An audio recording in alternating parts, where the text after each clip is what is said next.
একদম জ্যান্ত পুকুরের মাছ, একদম জ্যান্ত মাছ সকালবেলায় একজন দিয়ে গেছে।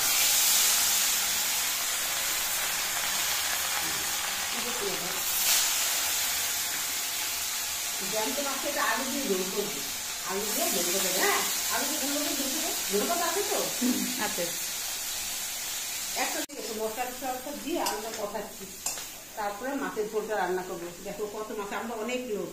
এত লোকের বাড়ি আসিস কেন রান্না করায়? কি বাড়িতে আসার উচিতই না। মেয়ে বাড়িতে এসে রান্না করবো না, কোথায় রান্না করবো? এই অনেক লোক আলুগুলো কষা নেবে, আলুতে ঝোল দিয়ে দিয়েছি। আর এই মাছের তেল, জ্যান্ত মাছ তো অনেকটাই মাছের তেল বেরিয়েছে, তেল বেগুন করবো। মাছগুলো দিয়ে দিয়েছি, এবার তো ধনে পাতা দিয়ে ঝোলটা নামিয়ে দেবো। আমার মাছের ঝোল রেডি। সব আলুটা সিদ্ধ হয়ে গেছে, সিদ্ধ হয়ে গেছে।